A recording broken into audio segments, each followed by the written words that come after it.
যে বিপিএফ দলৰ সবতকৈ ডাঙৰ দুৰ্বলতা greatest weakness of BPF party এইটো হ'ল তাতে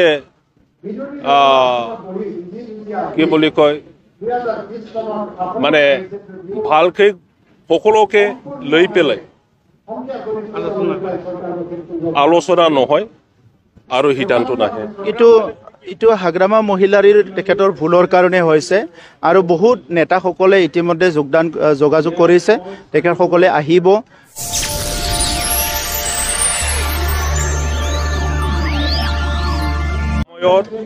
গোটেই পৰিস্থিতি সলনি হয়, সামাজিক পৰিস্থিতিও সলনি হয়, ৰাজনৈতিক পৰিস্থিতিও সলনি হয়।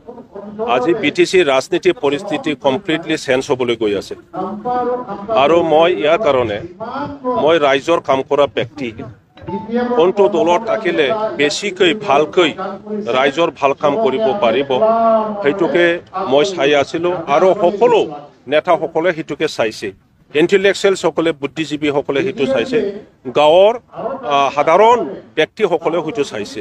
কোনটো দলৰ দ্বাৰা আমাৰ সমাজত শান্তি আহিব, উন্নয়ন হ'ব, BTC অঞ্চলত থকা বিভিন্ন জাতি গোষ্ঠী ধৰ্মাৱলম্বী একত্ৰিত হৈ পেলাই ৰাজনৈতিকভাৱে আমি কেনেকৈ শক্তিশালী হৈ থিয় দিব পাৰিব, অঞ্চলত সামগ্ৰিক উন্নয়নৰ কথা, শিক্ষাৰ উন্নয়নৰ কথা, সামাজিক উন্নয়নৰ কথা গোটেই দিশত আমি কেনেকৈ আগুৱাই যাব পাৰিব সেইটো চাই আছে। ইয়াৰ কাৰণে মই নিজে চিন্তা কৰি পেলাই নিজে গোটেইটো চাই পেলাই মই আজি BPF দল ত্যাগ কৰি পেলাই UPPL দলত আহিছোঁ। এটা সময়ত আপুনি সোহাত চনত নম্বৰ বাওভাজ হিচাপে হাগ্ৰামা মহিলাৰীতে কাম কৰিছে, এতিয়া দুয়োজনে এতিয়া UPPL দলত আহিল। এনে পৰিস্থিতিত হাগ্ৰামা মহিলাৰীৰ BPF দলৰ স্থিতি কি হ'ব বুলি ভৱিষ্যত? হাগ্ৰামা মহিলাৰীয়ে এজন BTCৰ নেতা আৰু তেখেতৰ নেতৃত্বতে BPF দল প্ৰথমৰ পৰা আজিলৈকে তেখেতৰ প্ৰেচিডেণ্টশ্বিপত তেখেতৰ সভাপতিত্বত সেইটো চলি আছে।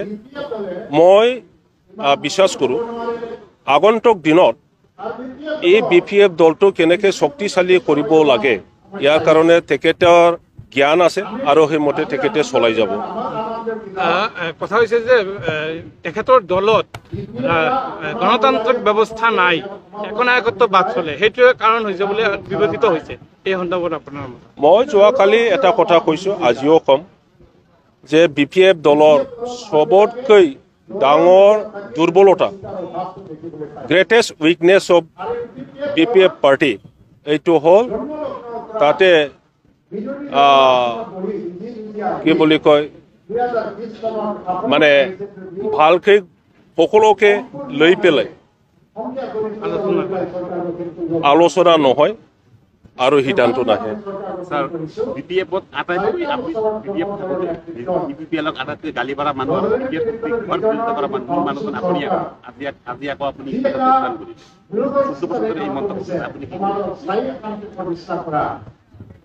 UPPL দলে পাৰফেক্ট এইটো নহয়, আপুনিও মানিব, ময়ো কৈছোঁ, আগতো কৈছোঁ।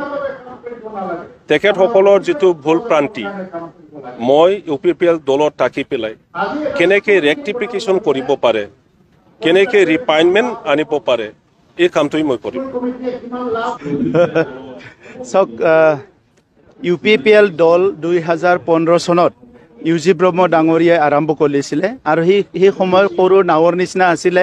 তেখেতে মানে নাওখন মেলি দিছিলে সাগৰত আৰু এটাই চিন্তা আছিলে যে BTR অঞ্চলত শান্তি ঘূৰাই আনিব লাগে, সকলোৰে নিৰাপত্তা দিব লাগে, জাতি জনগোষ্ঠীৰ মাজত পুনৰ এটা মিলা প্ৰীতি সম্প্ৰীতি আনিব লাগে, এই অঞ্চলত গণতান্ত্ৰিক বাতাবৰণটো ভাল এটা প্ৰচলন হ'ব লাগে, গণতান্ত্ৰিক পৰিৱেশটো শক্তিশালী কৰিব লাগে আৰু এই সকলো ৰাইজক সম উন্নয়ন সমমৰ্যাদা দি পেলাই আগুৱাই নিব লাগে। সেই সময়ৰ বন্দুক বাৰুদ ভয় ভাবুকি আৰু হাগ্ৰামা মহিলাৰীৰ যিটো এটা কুশাসন চলি আছে ইয়াৰ পৰা ৰাইজক উদ্ধাৰ কৰিব লাগে, সেইটোৱে এজেণ্ডা আছিলে। গতিকে আজিৰ সময়ত যি এটা নতুন পৰিৱেশ আহিল, এই পৰিৱেশটো সকলো উপলব্ধি কৰিব পাৰিছে। UPPL দল আৰু BJP 2020 চনত চৰকাৰ গঠন কৰাৰ পিছত লাহে লাহেকৈ UPPL অধিক শক্তিশালী হৈ আহিল আৰু এতিয়াৰ সময়ত UPPL আজি কেন্দ্ৰীয়ত NDA চৰকাৰৰ আমি লগত আছোঁ, ৰাজ্যত NDA চৰকাৰ একেলগে পাৰ্ট হৈ আছোঁ আৰু কাউন্সিলত আমি চৰকাৰ চলাই আছোঁ। চ' এনেকুৱা সময়ত আজি বিভিন্ন দলৰ নেতৃবৃন্দই আহি UPPL দলত যোগদান কৰিছে। খাম্পা বৰগোহাঞি ডাঙৰীয়া আগৰ BPFৰ সময়ত ডেপুটি চিফ আছিলে, BPF দলৰ উপসভাপতি আছিলে, তেখেতে ছেকেণ্ড ইন কামান আছিলে দলৰ, আজি UPPLত আহি যোগদান কৰিছে। আমি তেখেতক আদৰণি জনাইছোঁ আৰু অনাগত দিনত BTR অঞ্চলখন এটা শান্তিৰ অঞ্চল হিচাপে গঢ় দিয়াৰ কাৰণে একেলগে কাম কৰিবলৈ তেখেতক সুযোগ দিয়া হ'ব আৰু একেলগে আমি আগুৱাই যাম।